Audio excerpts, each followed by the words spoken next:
Insulin resistance is a phenomenon with two facets that you cannot pull apart. The expected reduced signaling, where the hormone insulin isn't quite working the way it used to throughout the entire body. Now, that is not a universal effect. It's not that every cell of the body isn't responding to insulin anymore, but some cells aren't responding as well. So I'm just kind of couching that in a vague, insulin isn't working as well as it used to. So that's the insulin resistance part. And that's a cell-specific phenomenon. But of course, these cells are within the entire body, the entire organism. And within the entire body, we have another aspect to this, which is hyperinsulinemia, so the elevated insulin. That is what is so important. There is no such thing as insulin resistance without there being an accompanying, and I would say often preceding, hyperinsulinemia. That if you're following an individual over their life, our metabolic view is very glucose-centric. And I don't even mean to imply that it's wrong. For example, I'm an enormous advocate, and I know this is an advocacy you and I share with regards to the clinical utility of CGMs. And being able to constantly monitor glucose is a powerful tool because it's the dynamic nature of glucose that helps you get a better insight into your metabolic health rather than just a fasting glucose test.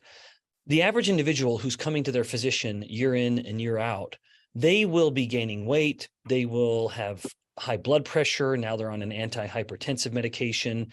They may have some form of infertility in male or female. And the physician is only ever looking at the glucose levels. And because the glucose levels are staying in a decent range, they assume, well, there's no metabolic problem here. But if we truly want to understand metabolic problems, we have to look at the hormone insulin because the glucose levels are themselves simply a symptom or a manifestation of disordered insulin action. And so here's it's not part of a standard comprehensive metabolic panel. So this is a discussion we are having in our medical education. And even the students are kind of like very confused by that. So we have conventionally trained clinicians who just are really taught to look at glucose. But if they were to include an insulin measurement, they would have found that over the years, insulin has been getting higher and higher and higher. And this is reflective of insulin resistance, but it's enough insulin to keep the glucose in check. It's when there are now an additional handful of events, which includes the insulin resistance progresses to tissues like the alpha cells of the pancreas that release glucagon, and it progresses to the liver. The liver becomes insulin resistant, and now we have dysregulated glycogenesis versus glycogenolysis and gluconeogenesis. Yep. And then even the muscle, which is, of course, the main consumer. About 80% of the postprandial glucose clearance when someone eats a starchy, sugary meal, it goes into the muscle. But then as the muscle becomes insulin resistant, its ability to pull in glucose is reduced by about 50%. So it goes down by half. And in some people, it stays there. It's making 10 times more insulin at any moment, the beta cells. And then in some instances, it comes down, but it never bottoms out. Not in type 2. That does not happen in type 2 diabetes. But suffice it to say, if we combine all of these variables, the insulin resistance at the glucose managing tissues and tendency to produce less insulin, now we have the glucose starting to change and potentially changing quite rapidly. And then it's only at that point within this glucose-centric paradigm that conventional clinical care will detect the problem. And now the clinical focus will include a conversation about, well, we got to control your diabetes. We got to control your blood sugar levels. But even still, Dom, as much as the focus will have now included a metabolic component to it, conventional training wouldn't have shown what is so obvious to many of us, that is that this patient's preceding health problems, the hypertension, maybe the migraine headaches, maybe the infertility, are all to varying degrees impacted, if not directly caused, by this insulin resistance that has been lingering in the background for potentially decades, before the glucose ever starts to climb. But I was just like super engaged by the presentation of the chronological, what you just really nicely explained. Is there human data? My colleague, Dr. Barbara Hansen, who's worked along with like Gerald Schulman and others, like really one of the leaders in understanding like insulin physiology. I adopted and adapted it from a publication from you might have met him, and I bet people have heard of him. He's a pediatric endocrinologist, and his name is Jake Kushner. I'll try to find that manuscript so that we can include. So he had put together a figure one time in one of his review articles that he published a few years ago, and it showed that paradigm. And that's why I felt so confident, especially, Dom, especially on the early part of it. I don't think would be controversial at all, that insulin's climbing before the glucose starts to climb. And then it was this idea that even if the insulin starts to come down, in type 2 diabetes, it does not go to zero. There's an age-dependent decrease in insulin, associated with type 2 diabetes, which could lead to like insulin-dependent type 2 diabetes. But it's that you may have not kind of captured. Maybe it's more like early age and middle age, but in advanced age, I think in non-human primates, insulin starts to tank later on. It could be a consequence of just what you've been talking about, which is another consequence of insulin resistance is just beta cell burnout. I'd say it was about in the 60s, within the decade of people being in their 60s. But interestingly, even then, when beta cell number starts to go down, there are human studies to show that with dietary intervention, but they found in type 2 diabetics, even as beta cell mass starts to go down, which I would say is not a bad thing.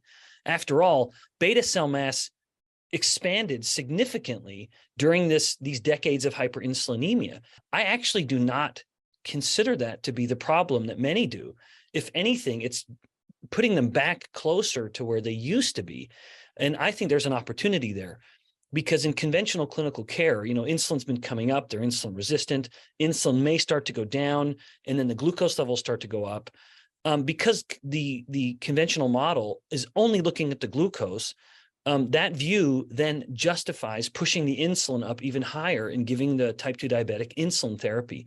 That increases the descent. They will start to gain weight much more rapidly. Their metabolic rate slows significantly. It's something people don't appreciate, that insulin slows metabolic rate, and that, of course, amplifies weight gain, and they become more and more insulin resistant. With all of that insulin, which is so pathogenic, they're 3 times more likely to die from heart disease. Yes, there are instances through human development where we call an insulin resistance physiological rather than pathological.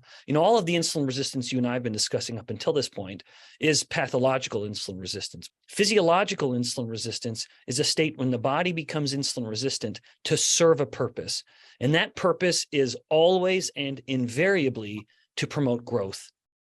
Because if you can create an insulin resistant profile or phenotype, all of that insulin and its selective insulin resistance, but remember, it's still insulin sensitive at other tissues, it collectively creates a body that is promoting more anabolism, more growth. And that is utterly essential to the 2 P's of physiological insulin resistance: pregnancy and puberty.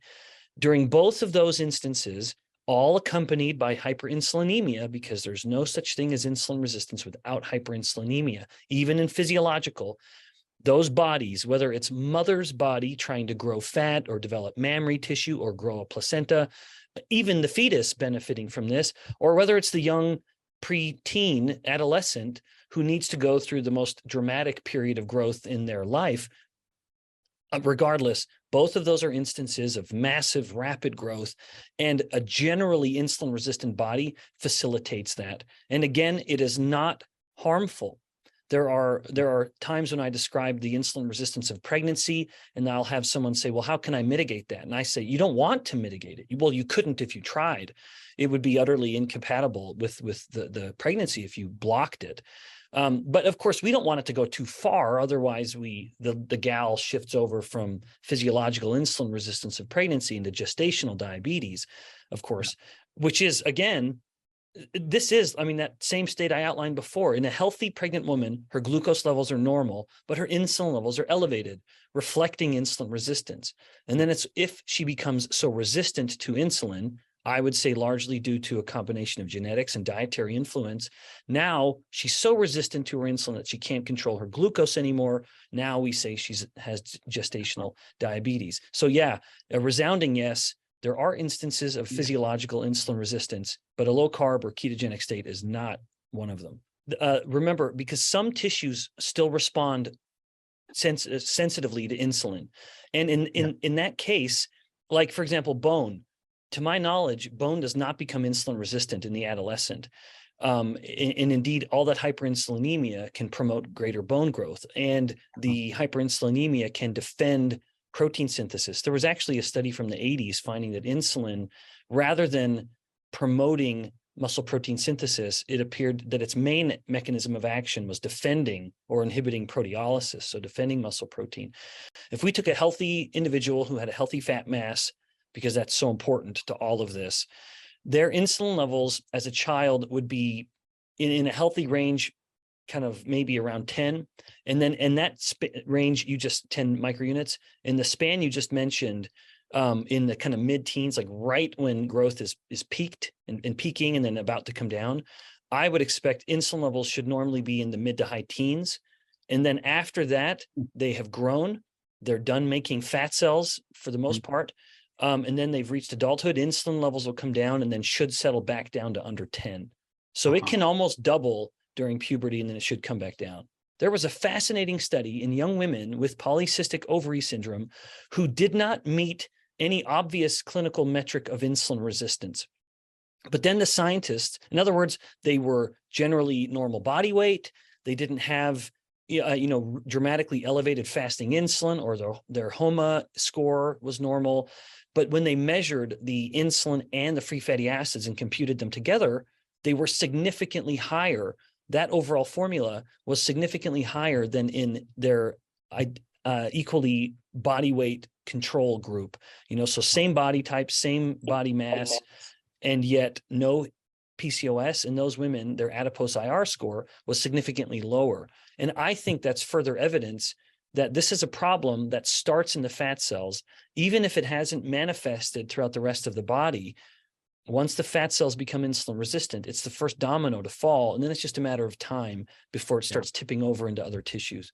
Triglycerides are one of the fastest responders to carbohydrate restriction.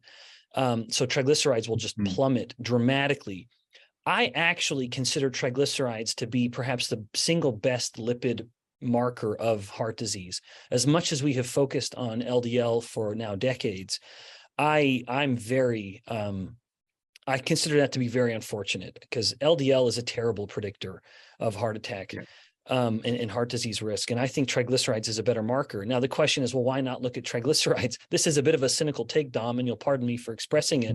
I think one of the reasons we don't measure triglycerides more often is because we don't have a drug that can specifically target triglycerides like we do with, say, LDL. But even then, reflective of insulin's almost dictatorial ability to control fuel metabolism, nutrient metabolism within the whole body, insulin controls not only the measure of free fatty acids through lipolysis, but insulin also controls lipogenesis, the formation of new fat. And when we look at how insulin stimulates lipogenesis in the liver, promoting the synthesis of triglycerides, and then packaging those triglycerides into the triglyceride-rich lipoproteins of VLDL and LDL, the main transporters of triglycerides through the plasma, it's no surprise that insulin will dramatically increase triglycerides. And that, I believe, is maybe the most relevant variable with regards to heart disease risk, or at least the best predictor. When insulin starts to come down through fasting and lifestyle interventions, triglycerides will come down very rapidly as well. And some of the extent to which this can happen is truly mind-boggling.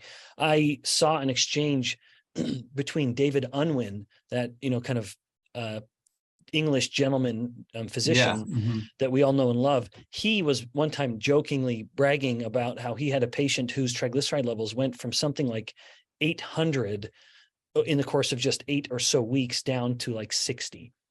And just these fantastic reductions, all because when insulin, but mind you, Dom, this is in the midst of the person possibly eating more fat than they've ever been eating. Yeah. It's just because it's not, triglycerides in the body are not a reflection of what fat is being consumed, but rather what fat is being produced. It's what's coming from the liver, and insulin will push that. Insulin will dictate that.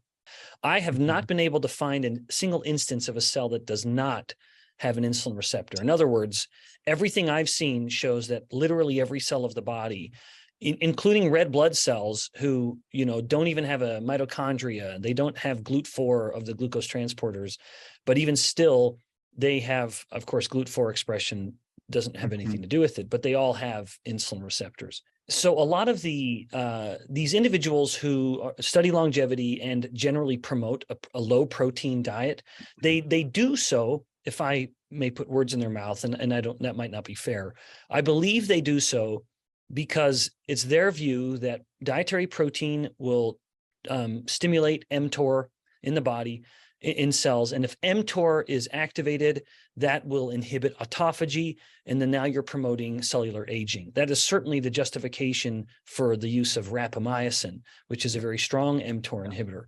So that's the idea, that it sort of centralizes on that enzyme, the protein in the body, in the cell, that protein mTOR, that if they can turn down mTOR, now they disinhibit autophagy, and then longevity would be promoted. That is, of course, all based in animal studies. There's no, even these individuals would admit there's no conclusive human evidence. If the primary goal is to inhibit mTOR or keep it turned down more often than it's turned on, all the more reason to scrutinize the hormone insulin rather than amino acids. A study done in muscle cells found that leucine, the most anabolic mTOR stimulating of all the amino acids, it did activate mTOR, but it did not activate it as much as insulin did.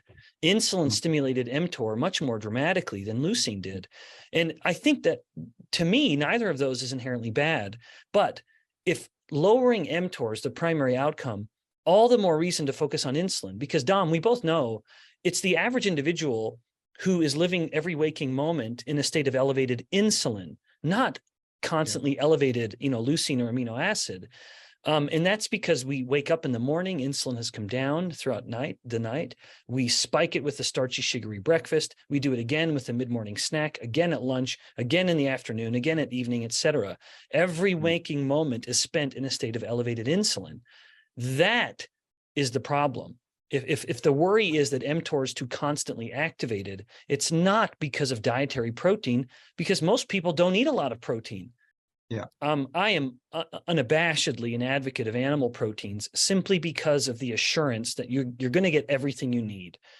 There's no need to worry, am I getting the right mix of amino acids? The moment you go to plant-sourced proteins, you do have to ask, am I getting everything? Now, Stuart Phillips, who is kind of the expert on muscle protein synthesis, he has found that if you just go to the base amino acids from plants and animals and load a human with those, their ability to promote muscle protein synthesis is equal. So there's nothing inherently problematic about the amino acids from a plant. It's just, are you going to get all of the proper mix of amino acids? And are you getting it in the kind of cleanest, most absorbable form? And you noted it has been confirmed that some plant-sourced protein supplements are very high in metals, and they can be elevated. They can have higher levels of oxalates and phytic acids, molecules that actually inhibit amino acid absorption. So my thoughts on animal protein are that if a person is primarily relying on plant protein, if a person's primarily relying on plant protein for their dietary protein, then they should make an attempt to consume it the way our ancestors would have, depending on who our ancestors are. But like, for example, throughout Asia, a culture that has been relying on plant protein in the form of soy for, since time immemorial, and even instances of communities in South America, they would ferment the plant protein. And so and we know that fermentation enhances absorption, in part because it removes some of these absorption inhibiting molecules like oxalates and phytic acids. In fact, it's appropriate that you mention fats, because my view on animal protein is that I believe it should come with fat. We know that in humans, if you give a human a load of protein, even like among the best, like egg white, and then you measure the amino acid uptake and muscle protein synthesis as a result of that, it will be significant, of course. But if you couple that protein with fat, we absorb the protein better and we have greater muscle protein synthesis. But part of the reason we absorb it better is through the actions of bile. The bile acids in the stomach, in the intestines, we always look at bile as only being relevant to fatty acid, or rather lipid digestion and then subsequent absorption, because it will, separate all the fat out. It's through the gut, emulsify it. Yep. Just to enable all the enzymes to get at the lipid better. But we also, bile acids also accelerate and facilitate proteolytic enzymes in the intestines as well. This is why when I hear someone who says, well, I can't take whey, and whey protein is like maybe the single best protein source for humans. But they'll say, I can't have a whey-based shake, it upsets my stomach. And the number of times I have seen this happen is so much, the anecdotes just keep stacking, where I will say, well, what if you mix a little bit of fat in there, either a little bit of, warmed butter or a little bit of cream?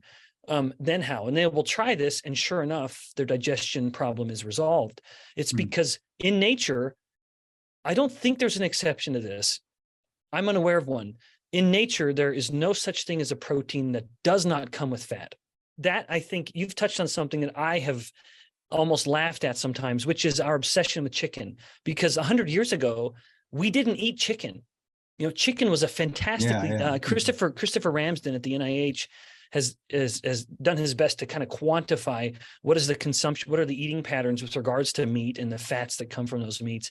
And chicken was this minuscule part of the meat that we used to eat. And now it has become the single most commonly consumed meat, all because it's so low fat. We used to keep our chickens around for their eggs.